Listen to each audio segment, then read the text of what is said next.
This news update is brought to you by... So, I'm meeting Rico later. Gotta check in with the girls, but first, let me check my usage on the MyLime app. Now, what should I wear? Hashtag sexy. He's here.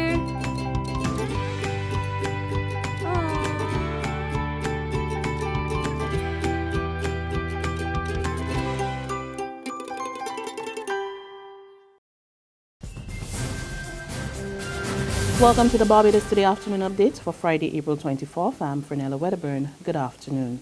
Inadequate. That's how former Prime Minister Owen Arthur is describing predictions by the central bank that the country will record 1% economic growth by year end.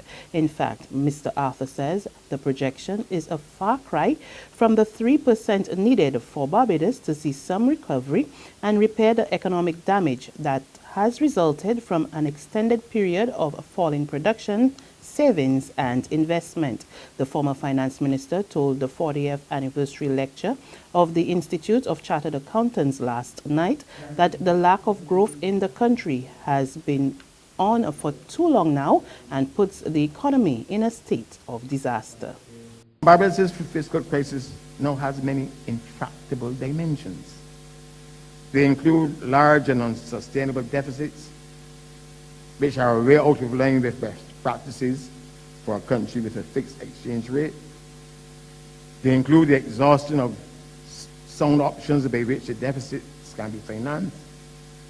And they now include the worst possible recourse, namely the recourse by government to central bank financing, central bank printing of money to finance a deficit in this country. He's not dismissing the idea to reduce airport fees, but Finance Minister Chris Sinclair says such a move needs in-depth analysis before it can be undertaken. Responding to suggestions from airline industry players and stakeholders who yesterday called on the Organization of Eastern Caribbean States to remove taxes on air travel within the subgrouping, Minister Sinclair explained that the charges are not paid to government, but for improvement of airport facilities. He tells Barbados Today a number of factors must first be considered when determining a tax or fee structure, including the cost of aviation fuel, wages, and the volume of passengers. It's not just saying go to the Minister of Finance or government and ask that tax be reduced. That is okay and that is perhaps desirable, but it is really not as simple as that. So any such desire or any such intention will have to be seriously studied and considered before any such thing is done. Because you don't want a situation where you end up reducing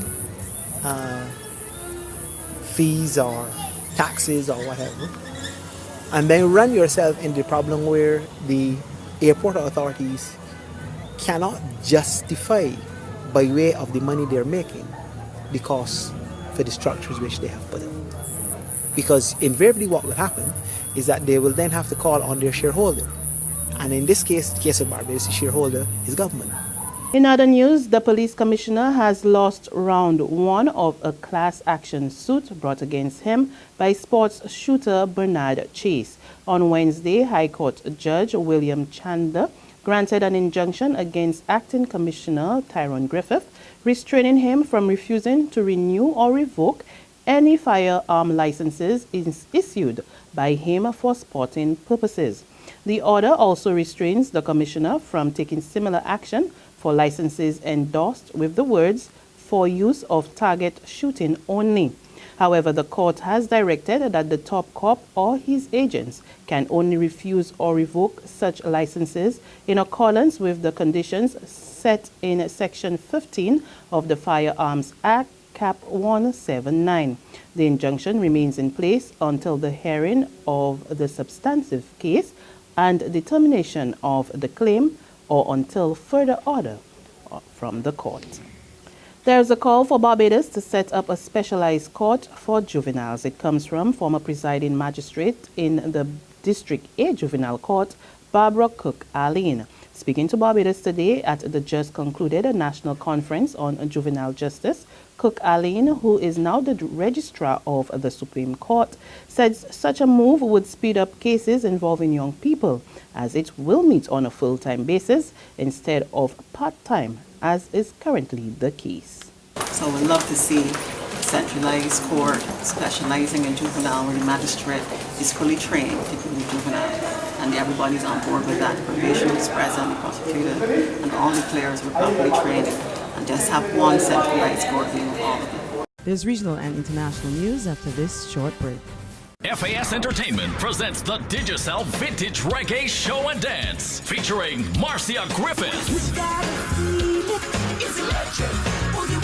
Bobby Thompson, Fab Five, Boris Gardiner, I wanna wake up with you. Leroy Gibbons, Shaka Demus and Pliers,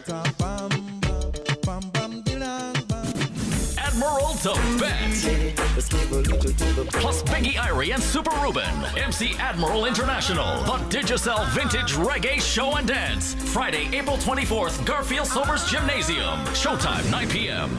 Secure your future, be financially strong. Since 1983, we have been there for you. A smart range of products, great tax benefits.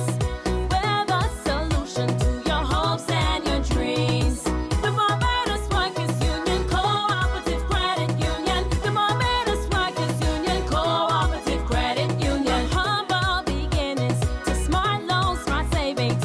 Save smart and borrow smarter. That's the move for me. Stability, prosperity. We're the solution to your hopes and your dreams. The Barbados Workers Union Cooperative Credit Union. The Barbados Workers Union Cooperative Credit Union. A test of character, a test of focus, a test of will, a test of resilience, a test of courage. Barbados, the test is on. West Indies, England, May 1st at the Mecca. Tickets $30, $40, $50, and $60. It's on. Are you Barbados is on?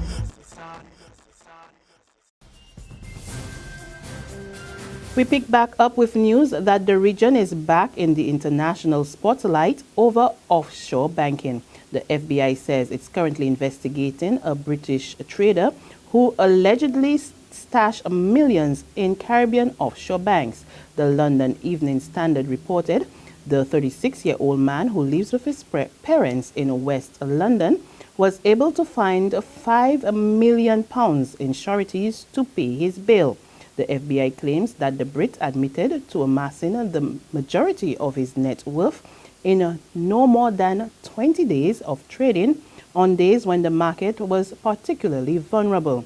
The experts also claim he stashed money earned during the 2010 Wall Street flash crash and in his other high-frequency trades in Nevis and Anguilla. And finally, on the international scene, Italian authorities today launched a vast anti-terrorism operation going after suspects associated with Al-Qaeda, who discussed a range of targets, including the Vatican. More in this CNN report. The Italian police are also saying that this is a group that had an abundance of weapons, that moved cash around the world. They say that one of their operatives was picked up with 55,000 euros, close to 50,000 US dollars in cash on a flight from Italy to Pakistan. They say that the members of this organization, this group, were prepared to go to Pakistan and Afghanistan to commit acts of terrorism. That's our afternoon updates, but we'll be back again this evening. Until then, remember to log on to www.barbadostoday.bb, subscribe to our e-paper email updates, and like us on Facebook. You can also catch us on Izumi Media, that's in bus terminals or screenplay at supermarkets and gas stations near you. We're also on Channel 101 online TV and a Mix 96.9 FM. There you can get all the latest news and sports. I'm Fernella Wedderburn. Good afternoon. This news update is brought to you by... So, I'm meeting Rico later. Gotta check in with the girls But first, let me check my usage on the MyLime app. Now, what should I wear? Hashtag